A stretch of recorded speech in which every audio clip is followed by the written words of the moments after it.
Adolescence. It's a time for learning, a time for exploring, a time to make mistakes. Yet, what if those mistakes could cost you your life? For thousands of South Africans, it does. South Africa has the highest number of people living with HIV in the world. And although we know this disease is completely preventable, 1/3 of all new infections are young people between the ages of 15 and 24. The AIDS epidemic in South Africa wiped out nearly an entire generation of people. And it was grandparents and it was parents. And you can imagine what that does to a country when you have that many families broken apart. To have several decades go by in that state of emergency left us with millions of children orphaned and not having that structure at home where they had the support from a parent or two parents that could tell them the truth about HIV. As much as South African youth and youth anywhere are the same, the difference is the extreme poverty in parts of the country, the unemployment rates, the drug abuse, the gender inequity, all of this added on top of the normal pressures that any adolescent faces. Everybody has a story about a mistake they made when they were a young person, but you make that mistake in South Africa and you quite literally could be risking your life. The mission of the Charlize Theron Africa Outreach Project is to invest in African youth to keep themselves safe from HIV. We are grant makers, first and foremost. Program grants and also capacity building grants to make their organizations more effective and efficient. We see our role as a connector. We network on behalf of our grantees, and we also spotlight their work. We seek out community-based organizations that are in direct contact with the youth and that use really innovative ways to engage this group that's really hard to reach.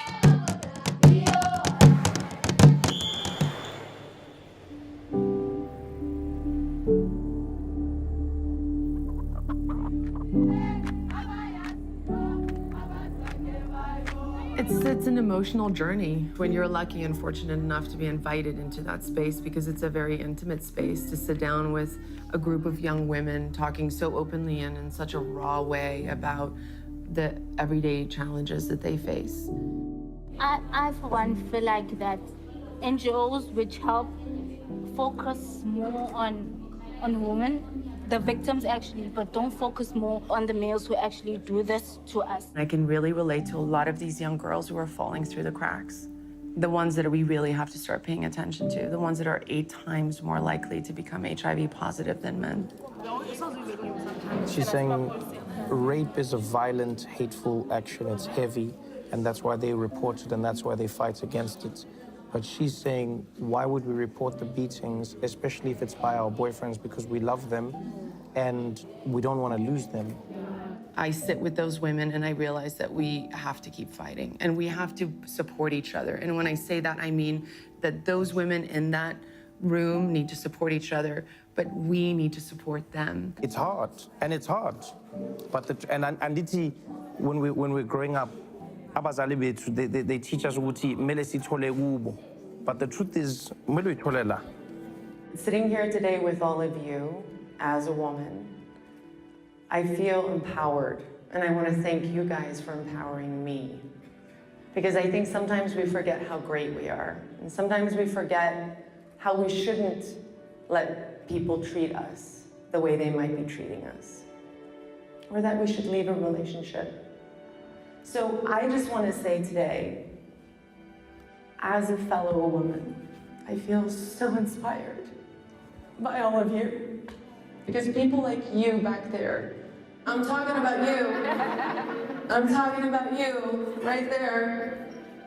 I'm gonna come over there right now.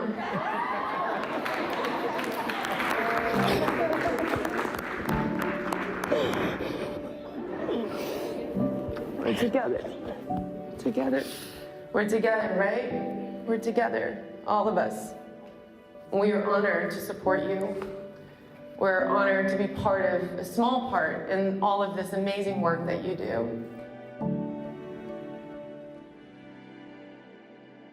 CTAOP was officially founded in 2007.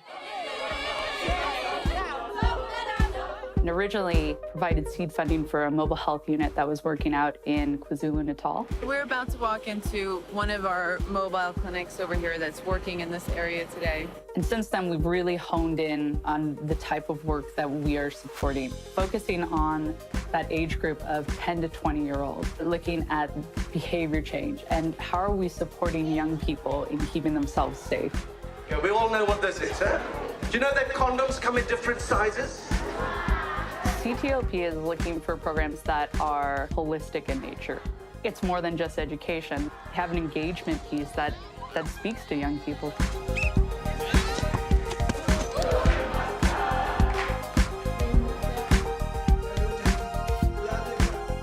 Our goal is to support these organizations so that they can reach and empower more young people. They are truly changing the way that organizations should approach youth development and attacking HIV.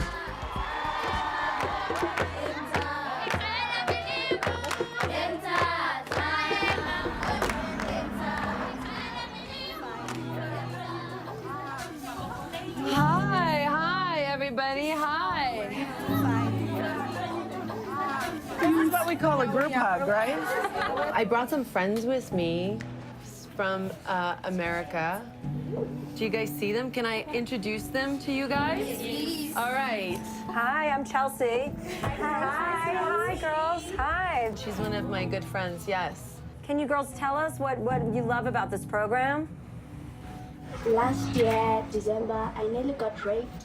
So I've been depressed for quite long until I came to this safe space. And now I feel better.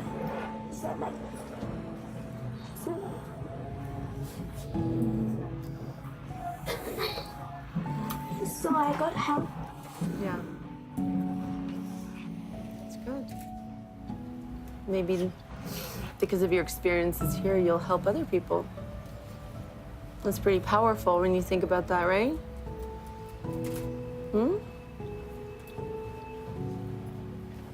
You're a strong girl.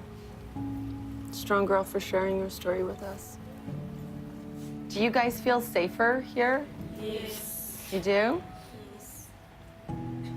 You know what? There's nothing more powerful than a woman, but a group of women, oh boy, watch out.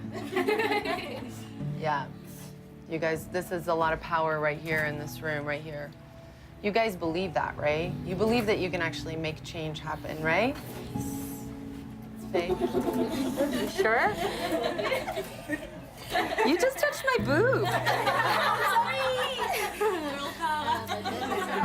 We started CTAOP with the belief that we can stop AIDS. 10 years later, I believe that more than ever. And that's because I see what these young people are capable of. When I think about the future of CTAOP, we're really thinking about how do you empower the leaders of tomorrow by giving them resources and opportunities today.